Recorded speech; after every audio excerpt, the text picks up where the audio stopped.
Okay, here I am with Coach JJ. Good Hi, morning. Tim. Good to see you, Tim, in Japan. What time is it there? 9:46. Okay, it's just before 8 o'clock here, so I got my second coffee down there hiding. Yeah, I've got mine. Okay, show your mug. Here's I mine. have a Harrods mug. Isn't that a little Whoa. bit? Well, you can see where I get my mugs.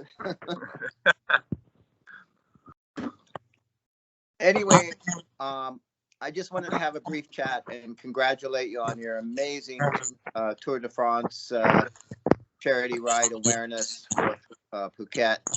Absolutely outstanding. Nothing but gratitude and wow. That's all I can say. What a wow thing for you to do. It was, well, first of all, thank you for the moral support as well as the support for the wheels, which we'll talk about in a minute. Yeah, I had this crazy idea. I could see last year I rode 3,000 kilometers in 30 days, which was actually comparatively easy for poverty. And then this year I thought, how can I up my game?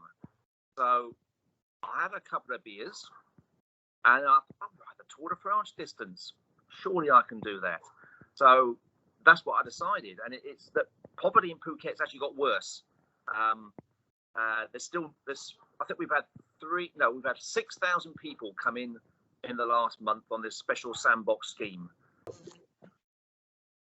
In the middle of COVID, you decided that why not just do this? Yeah, let's just do this and raise some money and some awareness for poverty that's going on here. But it had to be a challenge that gained people's attention. If I said I'm going to do 1,000 kilometers in 5 days, people go, okay. But when you say you're going to ride the Tour de France distance daily in 37 degrees, 95% humidity and monsoon rains, then that gained attention, which was what I wanted. It worked. And I think, backing this onto the Tour de France, there's a lot of people paying attention to that event. It has global reach. And here you are doing something that's incredibly well-intentioned and local, which I find that's really the key. You have a business local in Thailand, in Phuket. You see the day-to-day situation. You're working with people all the time.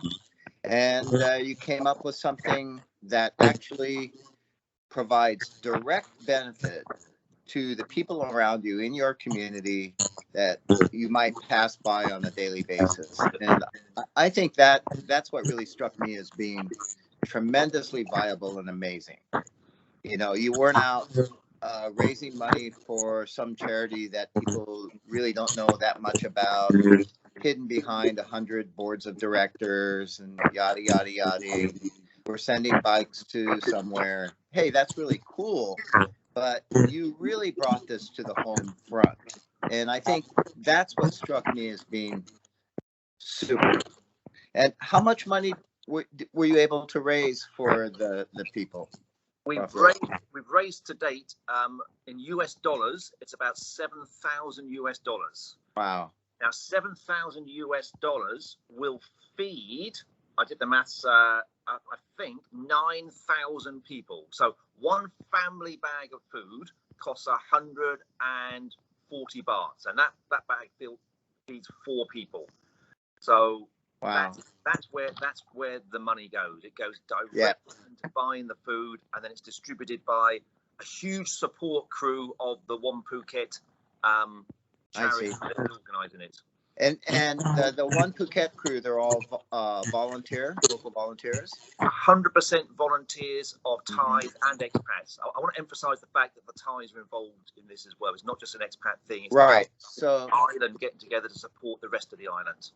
So it's everybody working together to support their local community in a pretty tough time. Exactly. Right. That's incredible. So let's talk a little bit about bikes, because that's what we do. We've been talking about bikes since we were kids. Given the monsoons, I think you could have canoed this event, could you not?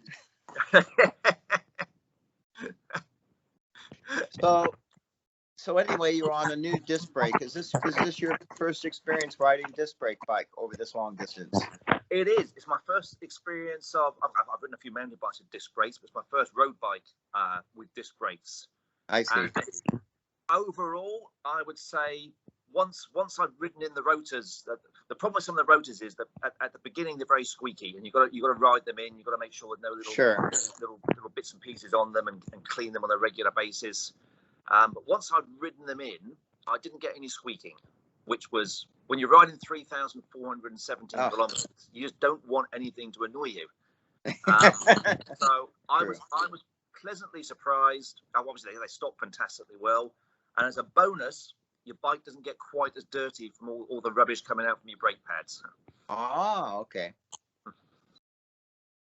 And so just give me a quick rundown. Like, what was your day like? You wake up, you eat, you get on the bike. How many hours? What was your average day like? How did you pace yourself for this type of day-to-day challenge?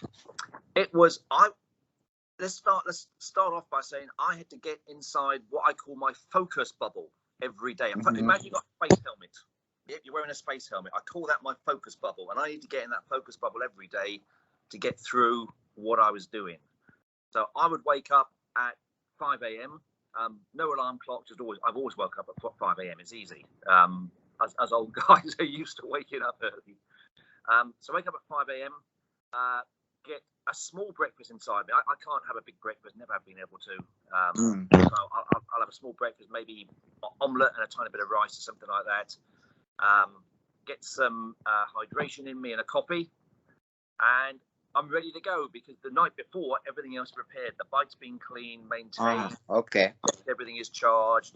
The car is ready because the car is loaded with spare bikes, spare wheels, toolkits, spare clothes, spare shoes, spare helmets. Everything. It's like a proper Tour de France team car, but just with my poor wife driving all the time. So that was the preparation to get in, and then I would have days where the weather was okay. It was a little bit cloudy, and it was only say 34 degrees and 80-85% humidity. So that's a good day. But then we would have the longest stage was 249 kilometers, and that day was the hottest day there was. It was 38, 39 degrees, no cloud cover. I had ice bags down the back of my jersey, just to cool me down a little bit. And every now and then we'd stop somewhere at an air-conditioned cafe, go in for 10 minutes, cool down. That day we left at 6:30 a.m.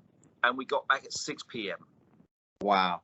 That was a long day on the bike, but extremely satisfying because the last time I rode 249 kilometers was probably back when we were both in our early 20s, which was a few years ago. I will add. Wow. Each day, take away the time trial stage. The time trial stage, you do an hour and a half, but every other stage, it was a minimum of 5 hours. And on average, I was doing 6-7 hours a day. The second hardest day was 220 kilometers, and that was monsoon rain the whole time. Jeez. It did not stop the whole day. But actually, it was the most fun day because it took me back to when I used to train and race in rain the whole time. It's great to get wet. So what? It was cooler than a hot day, which is a bonus. Everything was wet. Phuket's made of sand as an island. So I had sand up my nose, in my ears, and inside my shorts. Now, how sand can get inside expensive lycra shorts is phenomenal. But it does. It gets right in your pad. It gets in your chamois pad. And I had to have a change of shorts halfway through because I had a little bit of friction happening where you don't want the friction. Yeah, for sure. And so, of course, one really interesting question, especially from the coach's perspective, were you pacing to power or were you pacing to heart rate? I'm pacing to 3 things. So I'm looking at power, not the whole time, because although I'm a big believer in training with power, I'm also a big believer in riding to feel when you're out doing your event, because you can't stick to numbers 100%. So when I was out, I said, right, at no point am I going to go above 220 watts. Now, 220 watts is my zone 2, easy zone 2. So I was riding super easy the whole way. It was a 3-week marathon, not a 1-day classic. So that was that. But I'd also keep an eye on heart rate.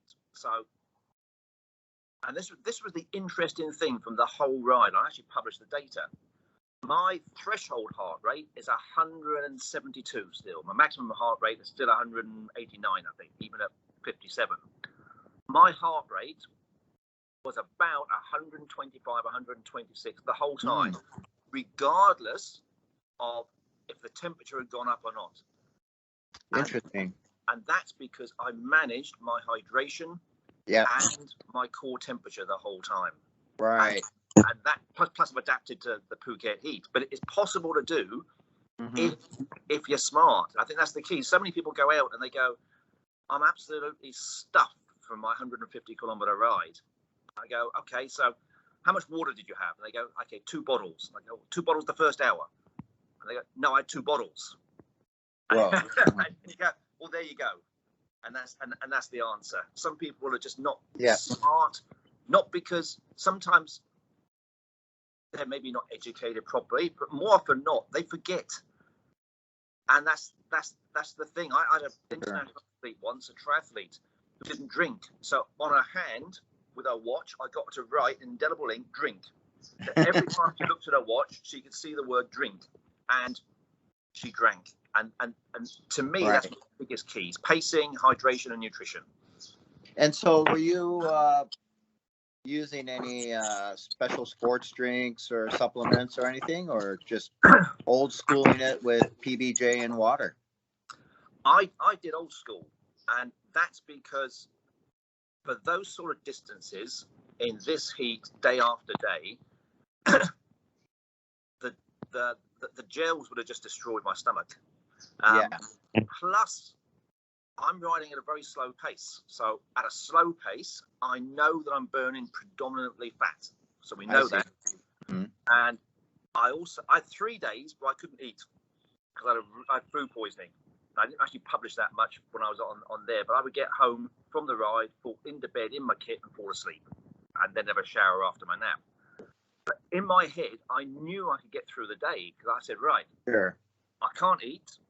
I've got 180 kilometers to do, but I know that if I have 10 grams of carbohydrate per hour, it's enough to keep lighting the fat. Yeah. So if I can get 10 grams of, say, raisins are fantastic fuel. If that's what your go-to is, that's what my go-to is.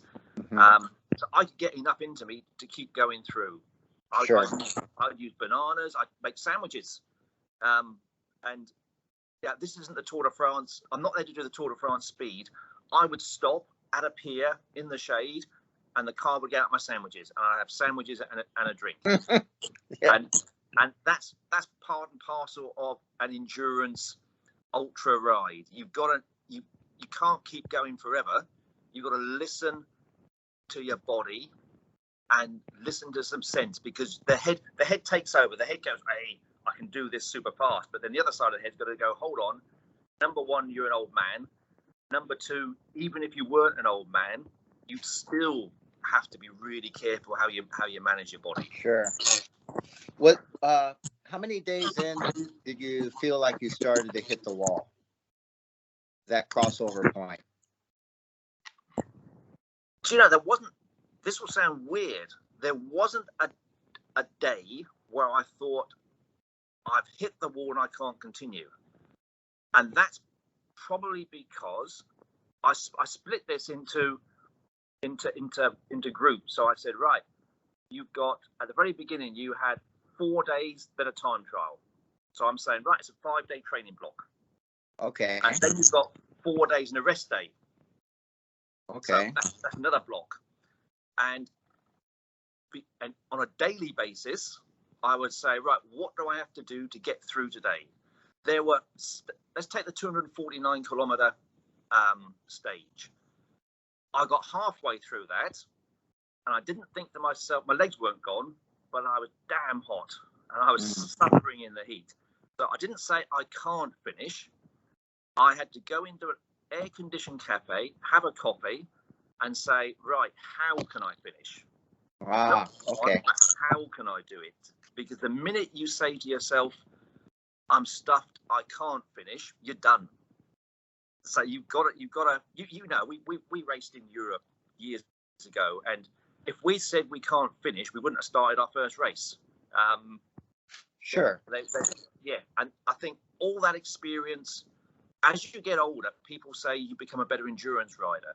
Now, whether that's physical is maybe yes, maybe no. But I think as you get older, you know how to manage your body. You know what your limits are and how far you can push those limits. There comes a point when you say, that's my limit.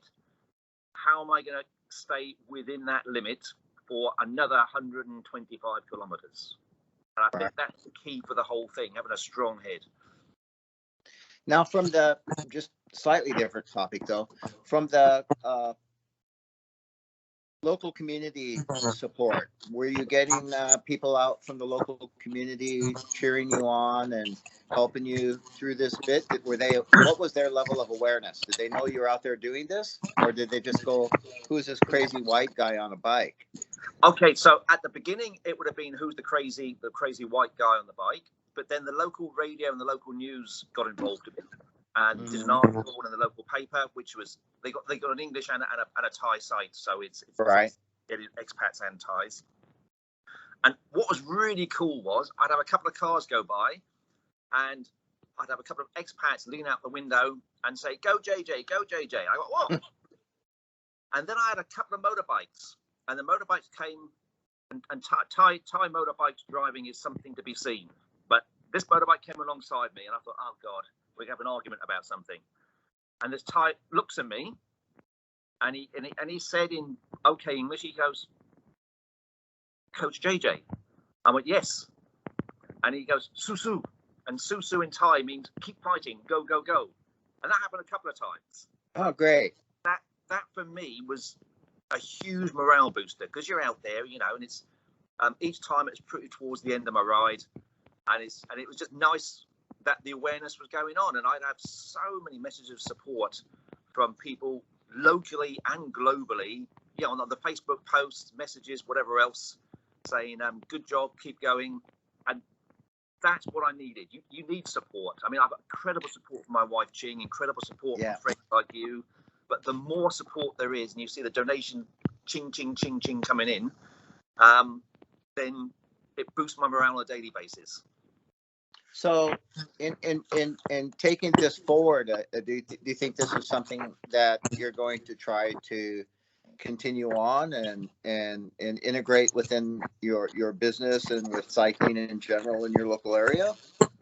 Like continuing awareness, continuing a way for people to understand that there are less fortunate, and hey, we should keep an eye out for our friends and family. 100% yes, because the situation isn't improving here, and it's not improving in a lot of places in the world. Let's be honest. So there's a company here called 5-Star Marine, based in the same place where my office is, and that family have already put in $1 million into One Phuket to help. Wow! I mean, really? So incredible. I'm just a small cog in a huge chain of wheels. Oh, excellent. And what I want to do next, now we covered a little bit, I'll be going out to see how the food is bought, how it's packed, how it's distributed, and then I'll hopefully get out then to see who it's being distributed to and take some photos and some videos. Yep. So keep the media pushing. Yeah, keep pushing and show people where their very kind donations have gone to. Yeah, sure. People, a lot you don't. When you donate to a big charity, do you ever see where the money actually goes? Yeah, well, see, this is one of my kind of pet peeves. In a lot of the charities, we don't really get a chance to see where the money is going and what is it doing and who are these people. Being able to connect with the recipient. And I that's why I was really happy to see what you're doing, because you're cycling right through the villages and the places that you maybe the next day are delivering food. Absolutely. And there's villages that I go through on a daily basis, and every morning if I'm out training, I go through this tiny little village. I always slow down because they live opposite sides of the road, and they'll be crossing the road in their pajamas to go and get some food, breakfast, go and have a shower, or whatever else. Yeah, there's people there that look even older than us, which is incredible. I didn't actually know people looked older than us, but Hey, be careful there. But they do, and yeah, those are the people. There's a lot of fishermen, going on, a lot of fishing going on, but they've been hit because there is no one in Phuket to buy. Sure, you can still sell fish to people in Bangkok, but even now, that's gone. Thailand's now down in a lockdown. I can't get out of Phuket without immigration and my local village chiefs signing a bit of paper. Yeah. No, it's, unfortunately, the COVID crisis is really hitting hard those who have to live a sustenance-based life and kind of rely on day-to-day, and especially day-to-day related to tourism or inbound or transient population.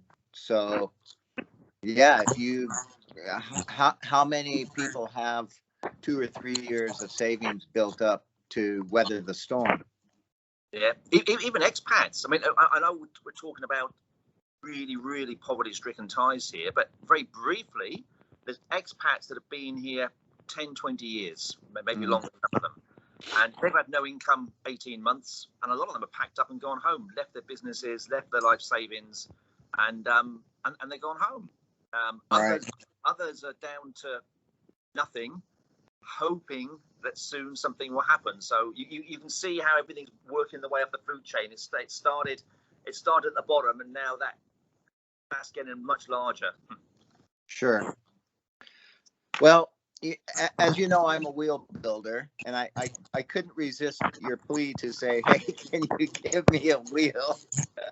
And so speaking from a completely selfish perspective, I thought, wait a minute, it would be kind of fun to throw JJI on a new set of hoops. Just we'll let him test them because I thought, well, maybe this isn't ultimately that fair, because the situation I knew you were going to be riding on was really, really tough.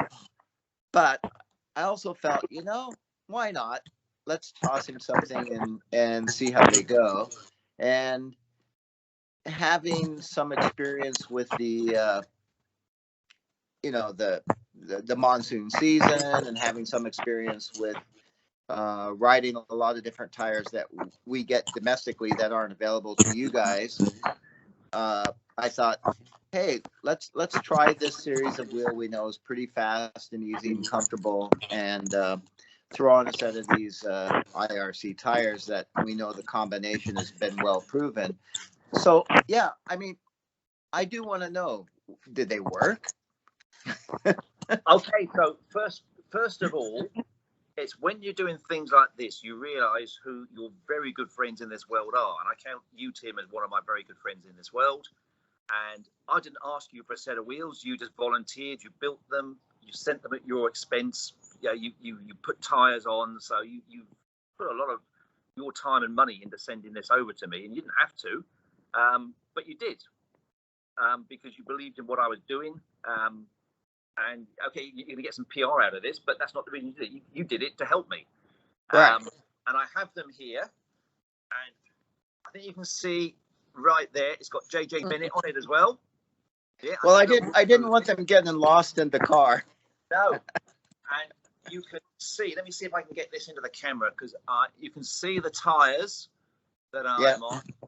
Now, they were tubeless, but I changed them to inner tubes, because I had a couple of issues with the previous tyres, which I won't mention here, that when they did have a flat, they seeing it was rubbish. It just nothing worked. And in my head, it was a what if. So I'm thinking, what if I have a really bad big cut in the tubeless tires and it doesn't? Right. You can't fix that. You can't fix it. And normally I wouldn't care, but I had to take as much stress out of my head as possible to stay in that focus bubble. Exactly. And I think you can't be thinking about anything. No. So I think tubeless are better, but in this case, for stress purposes, I took them out and I put inner tubes in. Sure. Now here's the interesting thing. We had one day we had a volunteer to help drive because my poor wife Ching, she was actually cramping in the car. She's got to drive behind me for 8-10 hours sometimes, and that's not easy with your foot. And she was cramping, and I think poor Ching's body was more distraught than mine after this. So we had a volunteer guy called Ned. So Ned came out on the monsoon day. So he was out driving monsoon day with my secretary, who also helped share the driving. And he's behind me, and he's looking at the tires. And I think on the back was a what was it? It was a Pro 28, wasn't it? Right, 28 X-Guard, yeah. 28. And when we stopped for some food and a drink, he said to me, he goes, JJ, he said, what tires are you using? I go, why? And he goes, I'm riding behind you, and the amount of water that tire is dispersing is just phenomenal. He said, I've never seen so much water being dispersed by a tire, because my wheel builder knew exactly what tires I needed and what width, and they were superb. Bear in mind that at one point I was going through water that was above the hub for a short time. Wow. Above the hub. And these little babies, still, I can't really spin them very well now, but the bearings are still absolutely perfect. The chain was stripped. The chain was stripped of lube. It doesn't matter what lube you go on. If you go through water, it's just going to take it off, plus the sand and whatever else. So the tires were great. I didn't have one flat with these particular tires. Wow. And now the interesting thing is, I put, I kind of took a gamble, and I put the RBCC tire on the front, knowing that, when you start to get a bit fatigued, you tend to be a little bit late on the brakes and late on the corners. And in the wet stuff, you really want that little bit of extra grip as a safety margin. And the RBCC we found has tremendously great grip. It tends to wear out a little quicker, but hey, all I figured is, it just got to last a couple thousand kilometers. So in your experience, how was having that combination with the RBCC compound on the front? I was going around. Or did you even think about it?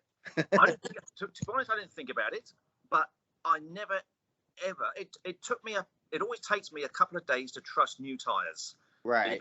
If you trust a new set of tires, that's when you're asking for trouble. So it took me a couple of, the new tires, I don't know how they grip, and let's see what happens. And so each day you can take a corner a little bit faster, feel how it is. At no point did I ever feel, oh, that was a little bit close. Sure. Although I will say, during this ride, I didn't take any risks. So right. I'm not going out racing, trying to do a downhill Strava KOM, which shouldn't exist anyway, in my opinion. You're there to stay safe. But if you've ever ridden in Thailand, you will know that there isn't such a thing as give way. Everything pulls out in front of you. Motorbikes will be coming the wrong way towards you on the road.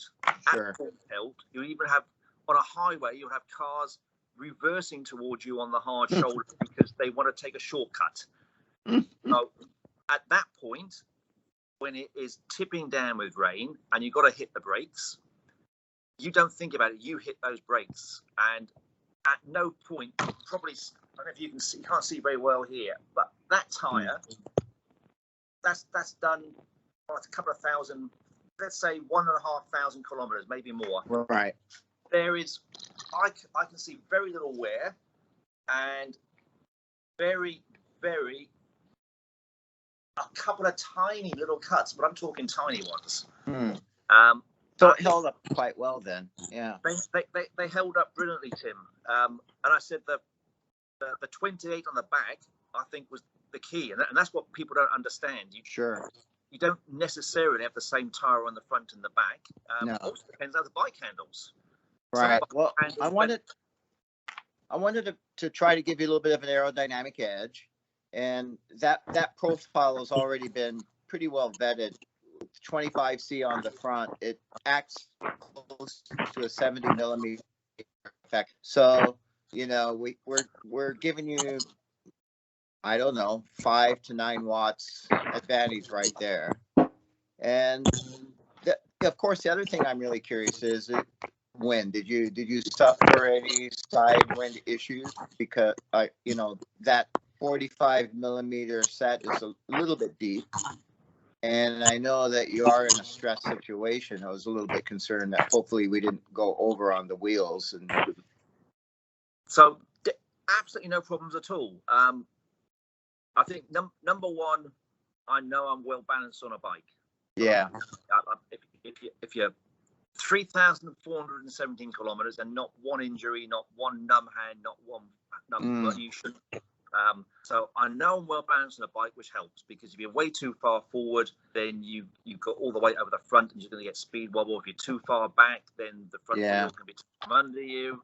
But there was no issues at all. But on the same point, I think too many people, I see people out training, 90 millimeter front and back, they're training on them. And these are people that might be weighing, I don't know, the ladies are weighing 45 kilograms, the guys are weighing 55 kilograms, and they don't have control over the wheels. So the rim depth for me on this particular epic journey were absolutely superb. But I would urge people to speak to someone who actually knows what they're talking about when buying wheels. Don't go into a shop and where they're going to sell you the most expensive rim because they're the fastest. Ask someone who's got experience.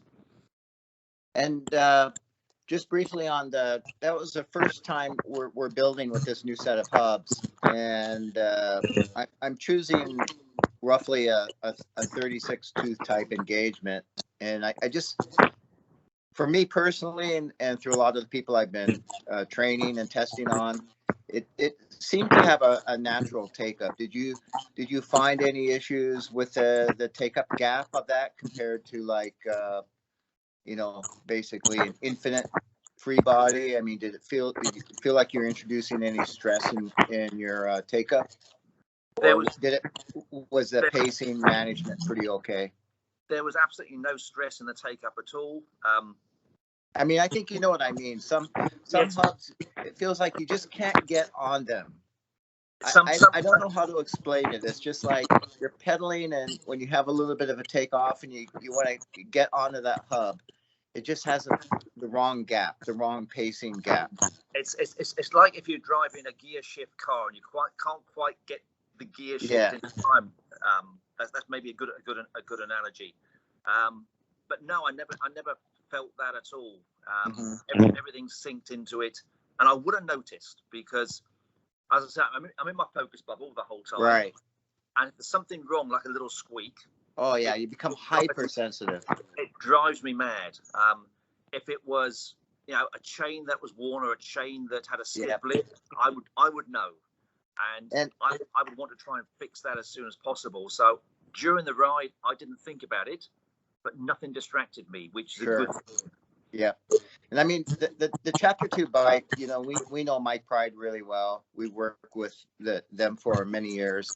And in some ways, that 45 millimeter, if I go way back to the Mike Pride Diablo, we did some design work, and I'm like, wait a minute, let's create a profile that actually works with the bike rather than just creating a wheel over on one side of the thing and a bike over here and then hoping that they mix together. So there's a little bit of synergy between that wheel set and that Chapter 2 frame. I can be honest and let you know that right off the top, because when I did a lot of the CFD design, I used the Chapter 2 solid model to model it.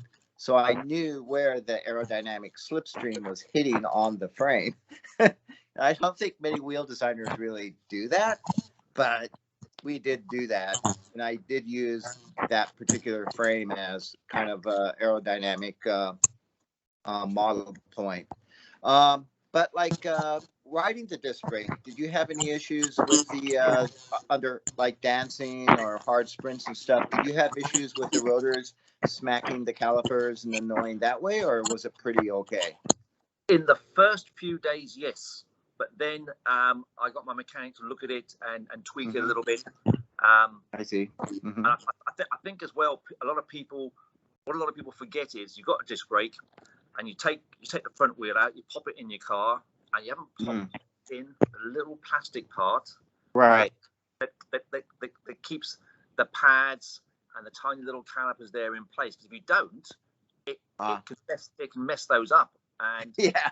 that's what a lot of people don't realise. So that's part and parcel of making sure that you look after your bike. And how many bike shops actually tell you that? Very, very few. Which you've got to be careful. But no, if I did, I mean, let's be honest, I wasn't sprinting at. Well, at one point, I'll tell you a little story here where they definitely didn't. I was having a fight with a truck, a lorry. Now, this lorry comes past me, about that far away, trying to put me into the gutter. So I shouted at him, because you're going to shout when someone's that close. He then got annoyed with me and started swerving in front of me like this. Oh my God. Putting his brakes on. There we go, we're back. Had a low battery for a minute. And putting his brakes on, and then he went, and I sprinted after him. Now, I don't know what power I was doing, but I was doing a lot because I was pretty annoyed at the time. You went over your 220 watt limit? I did, for one little tiny part. But there was no, obviously I wouldn't have heard it when I'm in that situation, but there was no problem with the disc brake then, no problem with the wheels. Power transfer is great. I think what a lot of people forget is it's not just a wheel in a straight line.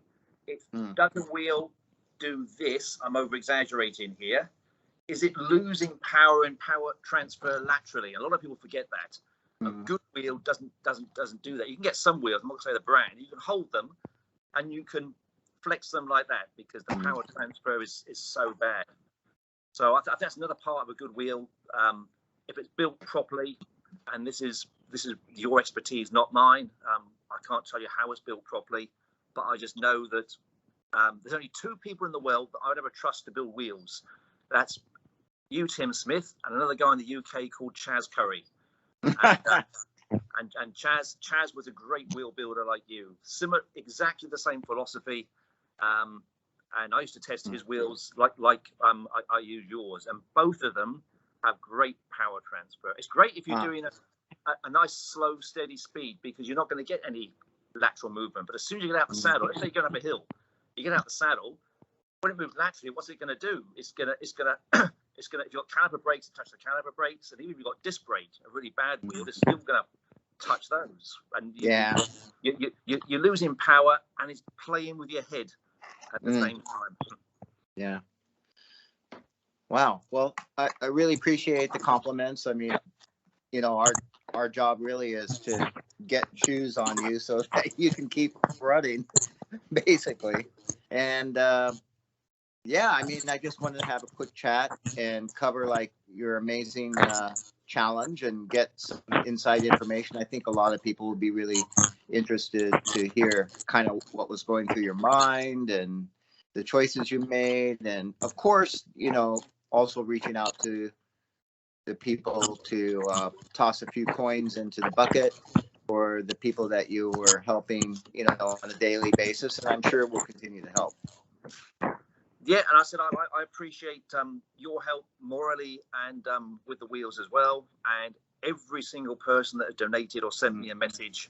Not everyone can donate because people are around the world. So just a message of support and sharing the post help, because they share a post, one of their friends donates, and it doesn't matter if it's $5. You know, $5 is $5. Would buy a meal for one person. Right. I think that's a really good point. You don't have, you know, when you're doing the type of support you're offering, I mean, again, $5, how many family food sacks will that cover? That will cover almost 2 family sacks. Imagine that. Yeah. $5.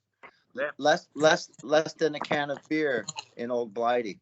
Exactly. And imagine this, the average salary for the bottom half of workers in Phuket Right. that are still working is $49 a month, 1 month. Wow.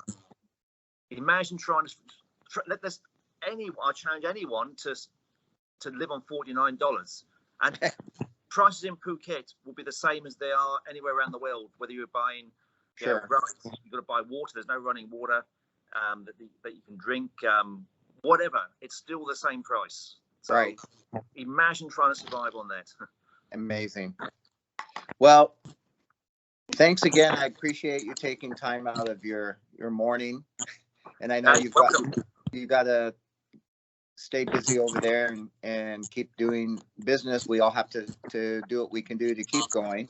And yeah, I'm just really happy that we could play a very small part in helping you succeed this, and we'll just continue to let people know about it. Great stuff, Tim. And I said thank you again for your help. And let's hope that eventually, when travel starts happening again, I can get to Japan, or you can get over to Phuket even. Absolutely, looking forward to it, and vice versa. You're welcome to come to the crazy shop here. It sounds cool to me.